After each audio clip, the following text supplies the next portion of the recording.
ಶಿವರಾಮ್ ಕಾರಂತರು ಕರ್ನಾಟಕದ ಮಂಕೀಸ್ ಬಗ್ಗೆ ಭಾಷಣ ಮಾಡಿದ್ರು. ಬಹುಶಃ ಅವರಿಗೆ ಇದು ಐಡಿಯಾ ಇತ್ತು ದಟ್ ಆದ್ಯತೆಗಳು 10 ಆದ್ಯತೆಗಳು, thou shalt not bore, thou shalt not bore, ಈ ಥರ 10 ಸಲ ಅವ್ರು ಹೇಳಿದ್ರು ದೌ ಶೆಲ್ಟ್ ನಾಟ್ ಬೋರ್. ಅದನ್ನು ವಿಠ್ಠಲಮೂರ್ತಿ ಅವರು ಅನುಸರಿಸಿದ್ದಾರೆ. Thou shalt not bore. ಎಲ್ಲಕ್ಕಿಂತ ನನಗೆ ಇಷ್ಟವಾಯಿತು ಇವರ ಹ್ಯೂಮರ್, ಹಾಸ್ಯ ಪ್ರಜ್ಞೆ, ಬಹಳ ಒಳ್ಳೆ ಹಾಸ್ಯ ಪ್ರಜ್ಞೆ.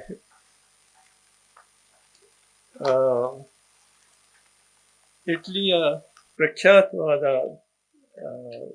ಸಾಹಿತಿಯೊಬ್ಬರು ಇಟಾಲೋ ಕಾಲ್ವಿನೋ ಅವರು ಹೇಳ್ತಾರೆ, we can address heavy topics through lightness. ಈ ಕೆಲಸ ಈ ಪುಸ್ತಕದಲ್ಲಿ ವಿಠ್ಠಲಮೂರ್ತಿ ಅವರು ಮಾಡಿದ್ದಾರೆ. ಕೆಲವು ಬಹಳ ಹೆವಿ ಟಾಪಿಕ್ಸ್ನ ಅವರು ಎಷ್ಟು ಲೈಟ್ಲಿ ಟಚ್ ಅಪ್ ಮಾಡಿದ್ದಾರೆ, ಇದು ಬಹಳ ಶ್ಲಾಘನೀಯ. ಇವರ ಶೈಲಿಯನ್ನು, ಕನ್ನಡ ಶೈಲಿಯನ್ನು ನಾನು ಮೆಚ್ಚಿದ್ದೇನೆ. ಸಂಸ್ಕೃತ ಭಾರ್ಮುಕ್ತವಾದ ಶೈಲಿ ಇದು. I like it. ಸೊ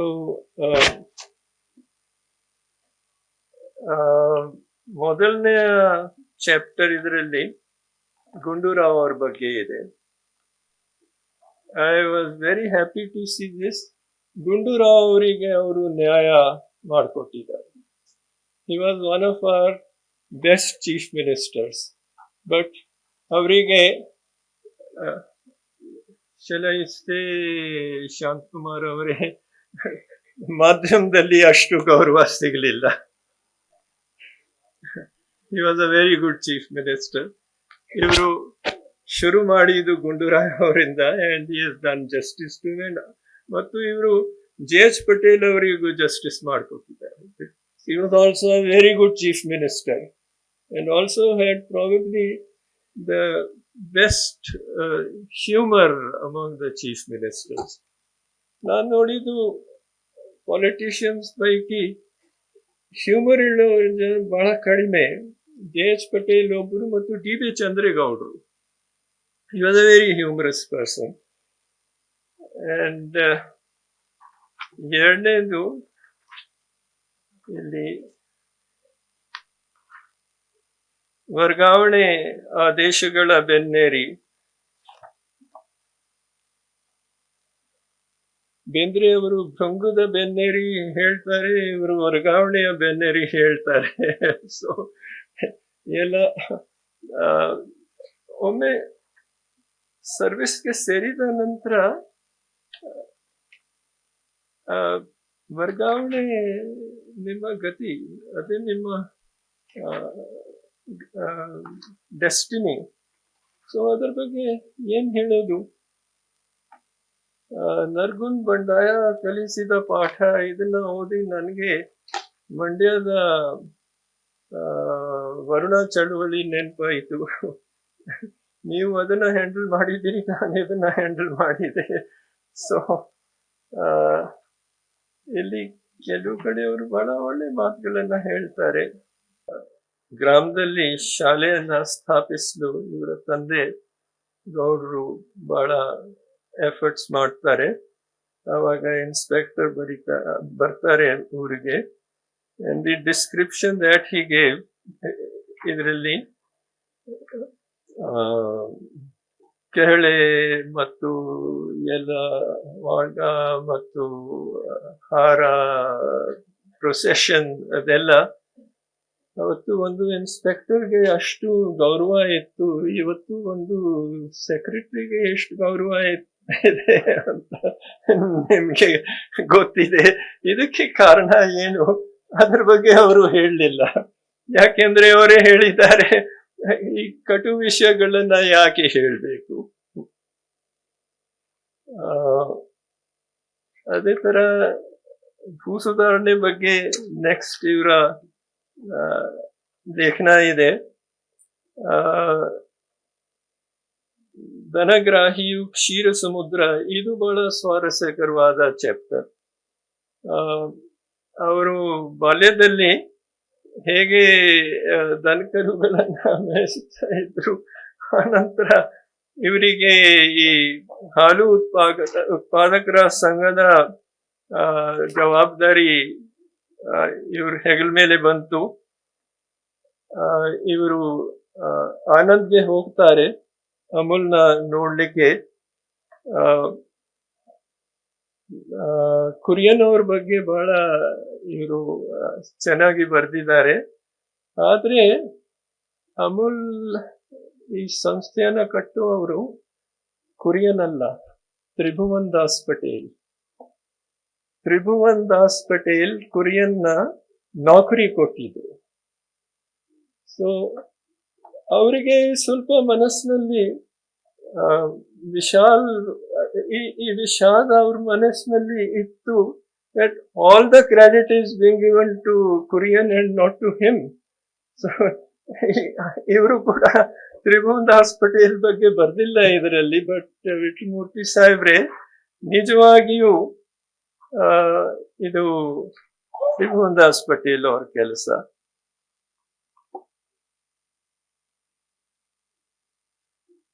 ಇಲ್ಲಿ ಅವರು ಒಂದ್ ಕಡೆ ಹೇಳ್ತಾರೆ,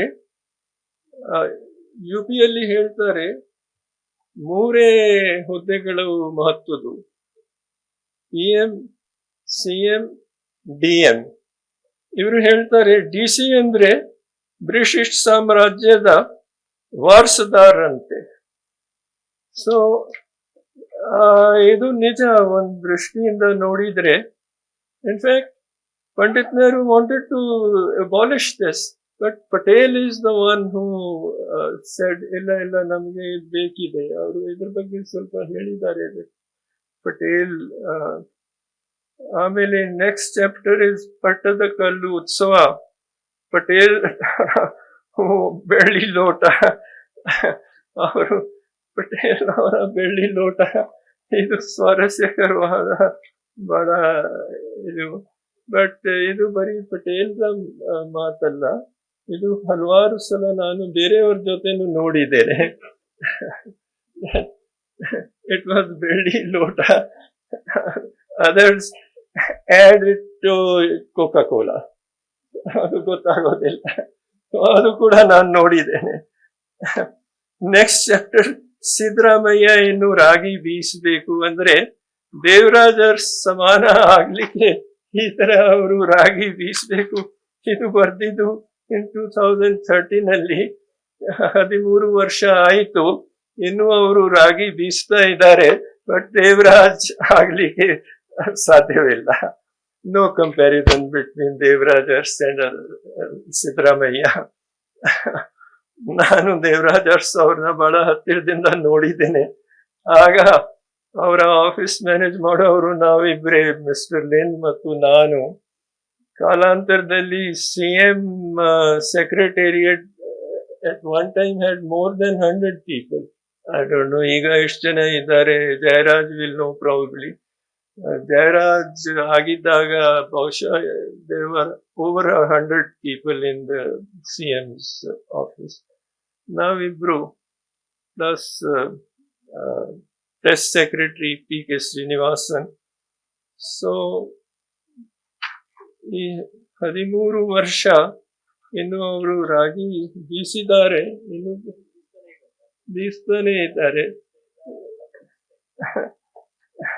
ಸೊ ಮತ್ತು ಇನ್ನೊಂದು ನೆಕ್ಸ್ಟ್ ಚಾಪ್ಟರ್, ಇದು ನಮ್ಮ ಆಡಳಿತದಲ್ಲಿ ಭ್ರಷ್ಟಾಚಾರ ಬಗ್ಗೆ ಇದೆ.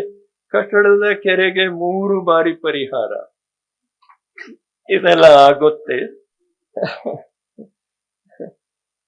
ಅವರು ಹೇಳ್ತಾರೆ, ಎಂದು ಕಟ್ಟದ ಕೆರೆಗೆ, ಕೆರೆ ಕಟ್ಟಿಲ್ಲ, ಎಂದು ಕಟ್ಟದ ಕೆರೆಗೆ 3 ಬಾರಿ ಪರಿಹಾರ ವಿತರಿಸಿ ಸಣ್ಣ ನೀರಾವರಿ ಇಲಾಖೆ ದೊಡ್ಡ ದಾಖಲೆ ನಿರ್ಮಿಸಿತು. ಬಹುಶಃ ಈ ದಾಖಲೆ ಇನ್ನೂ ಬ್ರೇಕ್ ಆಗಿಲ್ಲ. ಕನ್ನಡಕ್ಕೆ ಒಬ್ಬನೇ ರಾಜಕುಮಾರ is one of the best chapters in the book. I think the last chapter is the best in the collection. ಹೌದು, ಆ ಲೇಖನ ಮನದಾಳದಿಂದ ಬಂದಿದ್ದು ಲೇಖನ. But next to that, I think if that is the best, this is the next best. ಕನ್ನಡಕ್ಕೆ ಒಬ್ಬನೇ Rajkumar. Beautifully written. ಅವ್ರ ಬಗ್ಗೆ ಇವರು ಈ sums up in one sentence. Rajkumar ಅವ್ರ ಬಗ್ಗೆ ಅವ್ರು ಹೇಳ್ತಾರೆ, ಅವರು ಒಂದು ಮಾತು ಎಂದಿದ್ರೆ ಇಲ್ಲ ಎನ್ನುವ ಶಕ್ತಿ ಸರ್ಕಾರದಾಗ್ಲಿ ಸಿನಿಮಾ ಕ್ಷೇತ್ರದವರಾಗ್ಲಿ ಯಾರಿಗೂ ಇರಲಿಲ್ಲ.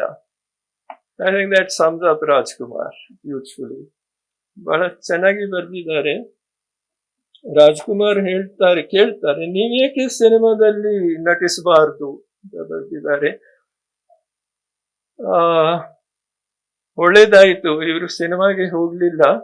ಕುಣಿಯೋದು ಈ ಐಡಿಯಾ ಸ್ವಲ್ಪ ಕಷ್ಟಕರ. ವಿಠಲಮೂರ್ತಿ ಇವರು ಎಷ್ಟು ಸ್ನೇಹಜೀವಿ, ಎಷ್ಟು ಸ್ನೇಹದ ಪಾತ್ರರು, ಎಷ್ಟು ಜನ ನೀವು ಬಂದಿದ್ದೀರಿ ಇವ್ರ ಸ್ನೇಹಕ್ಕೆ. ಅಕಸ್ಮಾತ್ ಇವರಿಗೆ ವಿಲನ್ ಪಾತ್ರ ಸಿಕ್ಕಿದ್ರೆ ಖಲ್ನಾಯಕ ಆಗಿ ನಟಿಸಿದ್ರೆ ಪಾಪ ಒಳ್ಳೇದಾಯ್ತು, ನೀವು ಸಿನಿಮಾಗೆ ಹೋಗ್ಲಿಲ್ಲ ವಿಠಲಮೂರ್ತಿ. ನೆಕ್ಸ್ಟ್, ವೈಷಮ್ಯದ ಬೆಂಕಿಯಲ್ಲಿ ಉರಿದ ಜೀವಿಗಳು. ವೈಷಮ್ಯದ ಬಗ್ಗೆ ನಾವು ಎಲ್ಲ ಅನುಭವಿಸುತ್ತೇವೆ. ಜಿಲ್ಲಾ ಪರಿಷತ್ ನಲಿವು, ಕಸಾಪ ನೋವು. ಕಸಾಪ ಕನ್ನಡ ಸಾಹಿತ್ಯ ಪರಿಷತ್ತು. ಕನ್ನಡ ಸಾಹಿತ್ಯ ಪರಿಷತ್ತು ಇವರು ಸಾಹಿತ್ಯ ಪರಿಷತ್ಗಿಂತ ಜಿಲ್ಲಾ ಪರಿಷತ್ ಸಭೆಯ ವಾಸಿ ಅಂತ ಅವರು ಹೇಳ್ತಾರೆ. ಸೊ ಇದು ನಮ್ಮ ಕನ್ನಡ ಸಾಹಿತ್ಯ ಪರಿಷತ್ತು ಈ ಗತಿ ಆದ್ರೆ ಸಾಹಿತ್ಯದ ಗತಿ ಏನು? ಎಷ್ಟು ಪ್ರಶ್ನೆಗಳನ್ನ ಇದರಲ್ಲಿ ಅವರು ಕೇಳಿದ್ದಾರೆ.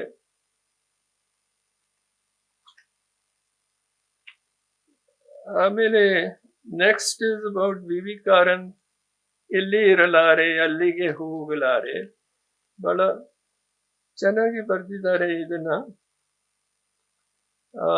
ಇದಕ್ಕೆ ಒಂದು ಪೂರ್ವ ಪೀಠಿಕೆ ಇದೆ ವಿಷ್ಣುಮೂರ್ತಿ ಅವರೇ. ಕಪ್ಪಣ್ಣ ಅವರಿಗೆ ಗೊತ್ತಿದೆ ಈ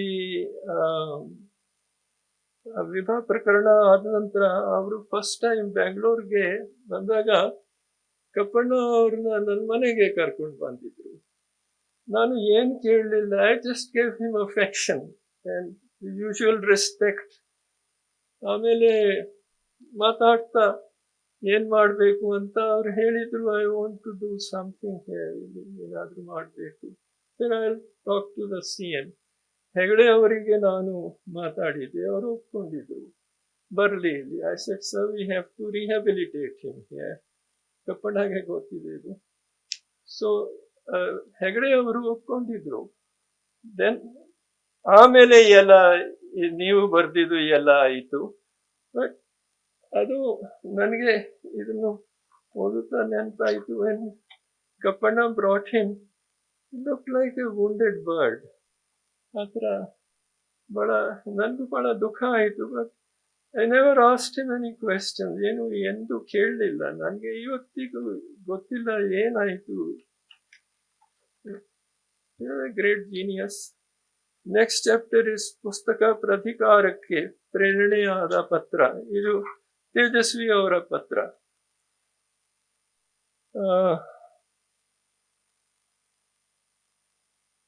ಬಟ್ ಅವರೇ ಹೇಳ್ತಾರೆ, ಅಧ್ಯಕ್ಷತೆ, ಸದಸ್ಯತ್ವ ಎಲ್ಲ ಇದು ದೊರೆತಿದೆ. ಆದರೆ ಇವುಗಳಿಂದ ಕನ್ನಡಿಗರಿಗೆ ಏನು ದೊರೆತಿದೆ? ಇವೆಲ್ಲ ಸರ್ಕಾರಿ ಸಂಸ್ಥೆಗಳಿಂದ ಕನ್ನಡ ಸಾಹಿತ್ಯಕ್ಕೆ, ಕನ್ನಡ ಭಾಷೆಗೆ, ಕನ್ನಡ ಲೋಕಕ್ಕೆ ಎಷ್ಟು ಲಾಭ ಆಗಿದೆ? ಎಲ್ಲರೂ ಇದರ ಬಗ್ಗೆ ಸ್ವಲ್ಪ ಯೋಚನೆ ಮಾಡಬೇಕು. ಏನ್ ಹೇಳ್ತೀರಾ? ನೆಕ್ಸ್ಟ್ ಇಸ್ ಸೆನೆನೆನೆ ನಿತ್ಯೋತ್ಸವದ ಇದು ನಿತ್ಯೋತ್ಸವ ಬಗ್ಗೆ ಅವರು ಬರ್ತಿದ್ದಾರೆ. ನೆಕ್ಸ್ಟ್ ಇಸ್ ಪ್ರಾರಬ್ಧಗಳಿಗೆ ಅಂತ್ಯ ಹಾಡಿದ ಕುವೆಂಪು ಯುಗ. ಇದರಲ್ಲಿ ಅವರು ಹೇಳ್ತಾರೆ, ಅವ್ರ ಹೆಸರು ವಿಠಲಮೂರ್ತಿ ಹೇಗೆ ಆಯಿತು, ಈಗಲೇ ಅವರು ಹೇಳಿದ್ರು. ಬಟ್ ಇಲ್ಲಿ ಅವರು ಹೇಳಿದ್ದಾರೆ ಒಂದು ಈಗ ಬಂದ್ರ ಹುಚ್ಚುಮಾವ. This is a very interesting article about name. This is ಅವ್ರ ಊರಿನಲ್ಲಿ ಒಬ್ರು ಹೊಟ್ಟೆಗೌಡ ಇದ್ರು. ಯಾಕೆ ಎಂಥ ಹೆಸರು ಯಾಕೆ ಇಡೋದು? ಹೊಟ್ಟೆಗೌಡ ಬಹುಶಃ they had Ganapati in mind ಅವ್ರ ಪ್ರೇಕ್ಷಕರು. ಯಾಕೆ ಅಂದ್ರೆ ಲಂಬೋದರ ಲಕ್ಷ್ಮೀಕುರ ನಾವು ಹಾಡ್ತೇವೆ. ಲಂಬೋದರ ಅಂದ್ರೆ ದೊಡ್ಡ ಹೊಟ್ಟೆ ಅವರು. ಸೊ ಹೊಟ್ಟೆಗೌಡ ಬಹುಶಃ ಗಣಪತಿ ಇರಬೇಕು ಅಂತೆ. ಬಟ್ ಅಲ್ಲಿ ಅವರು ಹೇಳ್ತಾರೆ ಅವರು ಹಾಗೆ ಇನ್ನೊಬ್ಬ ಚಿಕ್ಕಪ್ಪ ಹುಚ್ಚಪ್ಪ ಹುಚ್ಚುಮಾವ ಬಂದ್ರು ಅಂತ ಅವರು ಕರೀತಾ ಇದ್ರು. ಒಮ್ಮೆ ದೇವರಾಜ ಅರಸ್ ಅವರಿಗೆ ಒಂದು ಫೈಲ್ ಬಂತು. ನಾನು ಫೈಲ್ ತಗೊಂಡು ಹೋಗಿದ್ದೆ. ಸಾಮಾನ್ಯ ಅದು ರೆವಿನ್ಯೂ ಮಿನಿಸ್ಟರ್ ಇಂದ, ಹುಚ್ಚಮಾಸ್ತಿ ಗೌಡ್ರು ರೆವಿನ್ಯೂ ಮಿನಿಸ್ಟರ್ ಆಗ. ಅವರು ಸಾಮಾನ್ಯವಾಗಿ ಹುಚ್ಚಮಾಸ್ತಿ ಫುಲ್ ಹೆಸರು ಸೈನ್ ಮಾಡ್ತಾ ಇದ್ರು. ಆವಾಗ ಒಂದ್ಸಲ ಅವರು HM ಗೌಡ ಅಂತ ಅಲ್ಲಿ ಸಹಿ ಹಾಕಿದ್ರು. ಸೊ ದೇವರಾಜ ಅರಸ್ ನೋಡಿ ಇದು ಯಾರದು? ಜೊತೆಯಲ್ಲಿ ಚಂದ್ರೇಗೌಡರು ಇದ್ರು. ಇದು ಹೆಚ್ಚಾಗಿದೆ.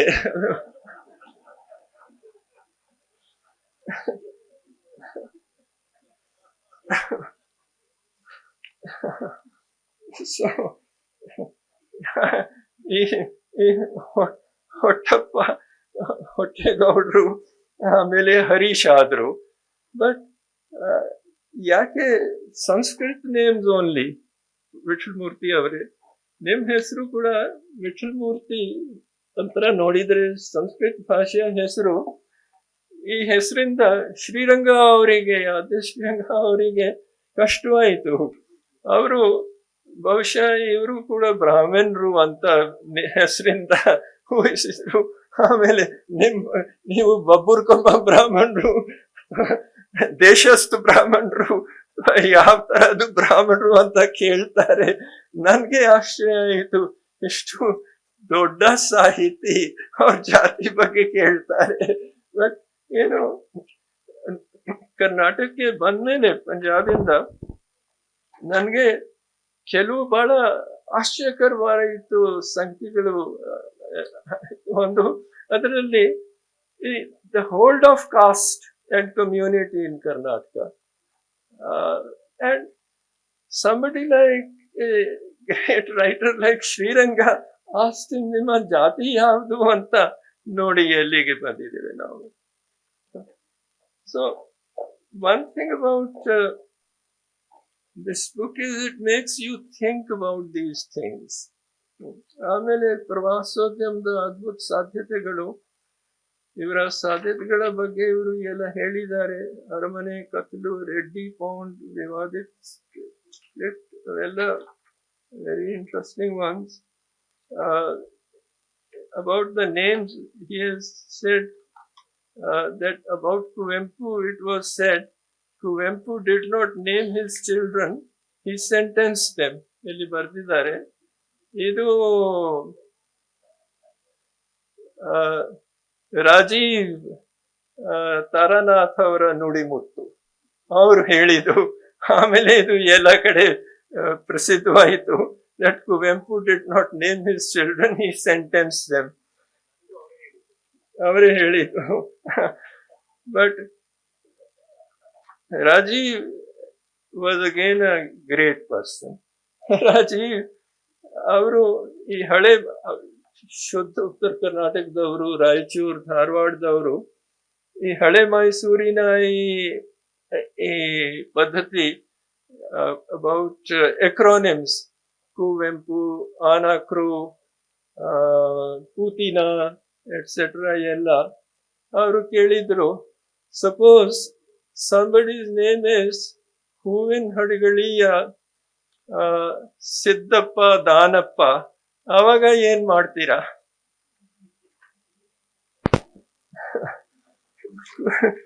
ಕುರಿಗಳು ಸರ್, ಕುರಿಗಳು. ಸೊ ಇವರಿಗೂ ಪಾಲಿಟಿಕ್ಸ್ ಸೇರ್ಲು ಕೂಡ ಒಂದು ಇನ್ವಿಟೇಷನ್ ಬಂತು. Thank god he did not join, because the compromises he did not make during his service, he would have had to make in politics. Aitu. Then next chapter is about Manchester.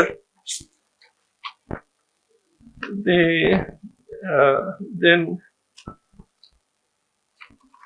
Akka program in America. Then about the Russian festival. Russian festival again, ವಿಠ್ಠಲಮೂರ್ತಿ ಇದಕ್ಕೆ ಒಂದು ಪೂರ್ವ ಪೀಠಿಕೆ ಇದೆ. ಅವಾಗ ಕೇಂದ್ರದಲ್ಲಿ ಸಚಿವರಾಗಿದ್ದರು ಇವರ ರಾಜೀವ್ ಗಾಂಧಿ ಅವರ ಆಪ್ತರಾದ Iyer, Manishankar Iyer. Manishankar Iyer wanted it to be held in Tamil Nadu, not in Karnataka. The Russians came here, Russian culture minister ಮತ್ತು secretary.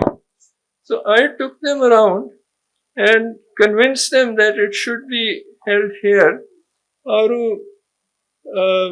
ನಮ್ಮ ಕ್ರಿಕೆಟ್ ಸ್ಟೇಡಿಯಂ ನ ಸೆಲೆಕ್ಟ್ ಮಾಡಿದ್ರು, ಚೌಡಯ್ಯ ಕಲಾಕ್ಷೇತ್ರ ಅದೆಲ್ಲ ಇತ್ತು. Cricket ಸ್ಟೇಡಿಯಂನವರು ನಿರಾಕರಿಸಿದ್ರು. They were not ready to give the cricket stadium. So I then said, ಈ land ಕೊಟ್ಟಿದ್ದು ಸರ್ಕಾರ, there must be a condition. ಆಮೇಲೆ ನಾನು ರೆಕಾರ್ಡ್ ರೂಮಿಂದ ಹಳೆ ಫೈಲ್ ಅನ್ನ ತರಿಸಿದೆ. ಆ ರೆಕಾರ್ಡ್ ನ ಗ್ರಾಂಟ್ ಹೇಗಿತ್ತು ಅದರಲ್ಲಿ ಒಂದು ಕಂಡೀಷನ್ ಇತ್ತು, when government wants it they will have to give it.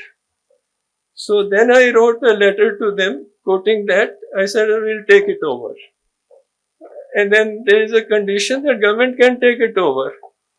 So ಹೆದರಿಕೆಯಿಂದ ಅವರು ತಕ್ಷಣ ಬಂದು ಒಪ್ಪಿದ್ರು. They only said, please don't spoil the pitch. I said, we are not going to spoil the pitch. So ಇಲ್ಲಿ ಹೀಗಾಯಿತು. And then I put one condition to the Russians, that you bring Bolshoi ballet here. First time Bolshoi ballet came to India, but Chaudhaya idu. So ಆಮೇಲೆ Manchester ಅಲ್ಲಿ ಇನ್ನೊಂದು ಸ್ವಾರಸ್ಯಕರವಾದ ಘಟನೆ. ಶಿವರಾಮ್ ಕಾರಂತರು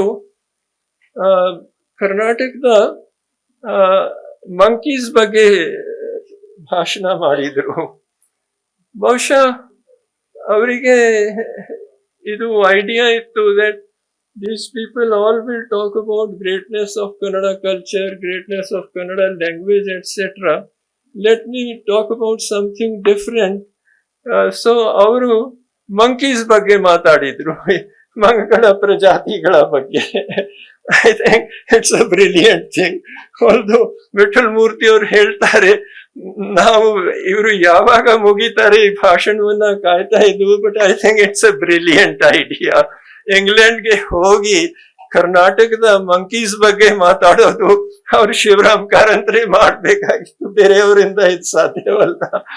so last chapter, ನಾನು ಇದೆಲ್ಲ chapters ಬಗ್ಗೆ ಹೇಳಿದ್ದೇನೆ ಯಾಕೆಂದ್ರೆ ಬಿಕಾಸ್ ಎಲ್ಲರೂ ವಿಠಲ್ ಮೂರ್ತಿ ಅವ್ರ ಬಗ್ಗೆ ಮಾತಾಡಿದ್ರು, ಪುಸ್ತಕದ ಬಗ್ಗೆ ಯಾರು ಮಾತಾಡ್ಲಿಲ್ಲ, ಅದಕ್ಕೆ ನಾನು ಈ ಎಲ್ಲ ಹೇಳಿದ್ದೇನೆ. But last chapter about farmers is the best in the book. It has come from the depths of his heart. Vittalamurthy ಅವರೇ, ಮತ್ತೊಮ್ಮೆ ನಿಮಗೆ ಅಭಿನಂದನೆಗಳು, ಇಷ್ಟು ಚೆನ್ನಾಗಿ ಬರ್ದಿದ್ದಾರೆ. I really enjoyed the humour. So next book, forget about ಇದು ನಿಮ್ಮ ವೃತ್ತಿ ಜೀವನದ ಸಾಧನೆಗಳ ಬಗ್ಗೆ ನೀವು ಹೇಳಿದಿರಿ. ವೃತ್ತಿ ಜೀವನದ ಸಾಧನೆಗಳು ಇಟ್ಸ್ ಆಲ್, ಇಟ್ಸ್ ಸಾಮಾನ್ಯ, ಬಟ್ ನೀವು ಹೇಳಿದ್ದು ನಿಮ್ಮ ವ್ಯಕ್ತಿ ಜೀವನ ಬಗ್ಗೆ ನಿಮ್ಮ ಅನುಭವಗಳು, they are the ones which I really enjoyed. So ಮುಂದಿನ ಪುಸ್ತಕ ಅದರ ಬಗ್ಗೆ ಇರಲಿ, ಮತ್ತು let it be a purely humorous book. ನಮ್ಮ ಭಾರತೀಯ ಭಾಷೆಗಳಲ್ಲಿ ಹ್ಯೂಮರ್ದು ಬಹಳ ಕೊರತೆ ಇದೆ. The kind of humour you have, for example English, ನಮ್ಮ ಭಾರತೀಯ ಭಾಷೆಗಳಲ್ಲಿ ಅದು ಇಲ್ಲ. ಸೊ ದಯವಿಟ್ಟು write and write humorously. I'll be looking forward to your next book. Thank you.